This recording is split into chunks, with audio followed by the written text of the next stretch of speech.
Halo para pendengar, kali ini gue pengen ngebahas sesuatu yang sepertinya bakal gampang ngebuat orang ke-trigger.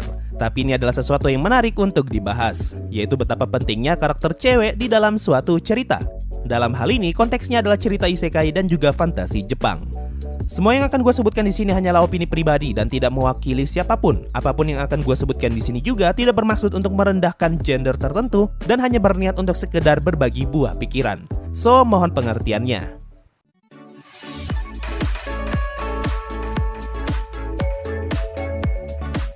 Buat kalian yang sering baca cerita fantasi Jepang, terutama isekai, pasti sangat familiar dengan alur cerita di mana CMC terkirim ke dunia lain dan orang pertama yang mereka temui biasanya adalah wanita cantik. Atau mungkin kalau juga kalian sering baca cerita fantasi di mana CMC dikeluarkan dari guild, party atau kelompok tertentu, lalu CMC akan pergi mencari jati diri dan di tengah jalan malah bertemu dengan gadis cantik. Nah, kedua alur ini adalah alur cerita yang sangat familiar, bahkan terbilang mainstream di berbagai macam cerita Jepangan, terutama yang bertema fantasi. Dimana seperti yang gue bilang tadi, CMC yang mayoritas adalah laki-laki bakalan bertemu dengan perempuan cantik sebagai side karakternya. Premis cerita seperti ini bisa kita temukan contohnya di anime No Game No Life, di mana Sora dan Shiro bertemu dengan Step. Lalu isekai Smartphone di mana Tomoya bertemu dengan si kembar. Gaikotsu Kishisama di mana Ark menyelamatkan 3 orang gadis. ReZero di mana Subaru bertemu dengan Emilia. Bahkan Maoga Queen di episode 1 Anos langsung bertemu dengan si cewek kembar. Dan masih banyak lagi cerita isekai dan fantasi yang punya alur serupa. Nah, semua kesamaan premis tadi ngebuat gue bertanya-tanya kenapa selalu cewek dan ada apa dengan karakter cewek. Untuk menjawab pertanyaan ini, kita harus mencari contoh anime atau manga fantasi yang tidak mengikuti alur serupa, dan contoh paling sempurna menurut gue adalah anime Saihate no Paladin. Cerita di anime ini baru gue anggap dimulai ketika CMC pergi meninggalkan tempat kelahirannya. Jadi mari kita anggap semua yang dilalui CMC ketika masih tinggal bersama orang tua angkatnya hanyalah prolog dari cerita Saihate no Paladin.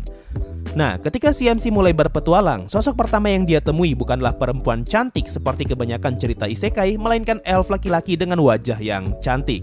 Sebagai orang yang sudah terbiasa dengan premis cerita di mana karakter cowok bertemu cewek, entah kenapa gue merasa sangat terganggu ketika melihat CMC yang malah bertemu dengan elf laki-laki cantik ini. Bahkan ketika gue pertama kali baca mangganya, sepanjang chapter gue selalu bertanya-tanya, ini orang beneran cowok atau bukan sih? Apa jangan-jangan dia adalah karakter cewek yang nyamar jadi cowok, makanya dia kelihatan cantik. Tapi setelah baca beberapa chapter kemudian, gue pun makin yakin kalau karakter ini beneran laki-laki. Nah, bukannya apa ya, tapi setelah tahu kalau karakter itu beneran laki-laki, gue pun mulai merasa kalau manga Saihate no Paladin seperti mempunyai unsur shonen ai, dan gue mulai gak nyaman baca manga ini. Kenapa gue bisa kepikiran seperti ini? Karena dulu gue pernah baca manhwa tentang murim tanpa ngelihat genre-nya terlebih dahulu. Dan di dalam manhwa itu kita diperlihatkan hubungan antara 2 orang laki-laki cantik. Tapi karena gue masih optimis kalau salah satu dari mereka adalah perempuan, gue pun lanjut baca dan akhirnya muncul scene ciuman. Barulah di situ gue cek genre manhwanya dan ternyata ada shonen ai-nya. Nah, karena pengalaman ini, gue pun merasa tidak nyaman setiap kali melihat MC pria yang seperti terlalu dekat dengan karakter laki-laki cantik. Hingga akhirnya gue nonton versi anime Saihate no Paladin dan kita pun diperkenalkan dengan karakter pendeta perempuan yang sepertinya bakalan jadi love interest CMC. Dari sini pun akhirnya gue bisa membuang kecurigaan kalau Saihate no Paladin adalah cerita BL. Dari contoh ini, gue berkesimpulan kalau keberadaan karakter perempuan di dalam cerita fantasi ataupun isekai sangat dibutuhkan sebagai penegas kalau ini bukanlah cerita BL.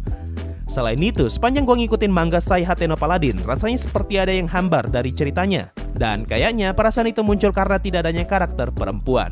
Entah kalian setuju atau tidak, tapi rasanya seperti ada yang kurang kalau tidak ada karakter perempuan di dalam suatu cerita.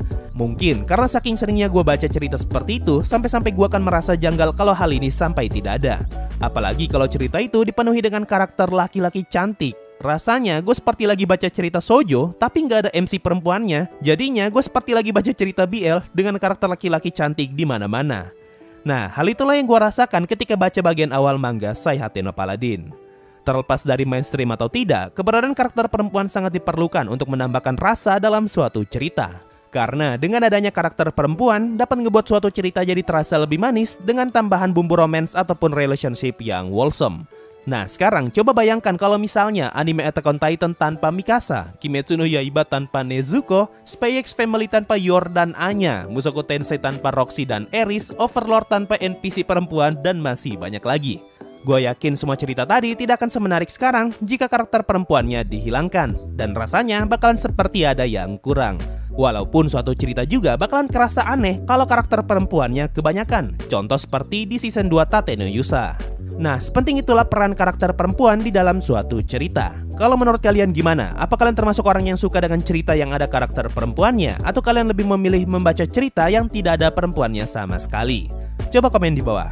Mungkin itu saja untuk video kali ini. Makasih sampai sudah mendengarkan. Bye-bye.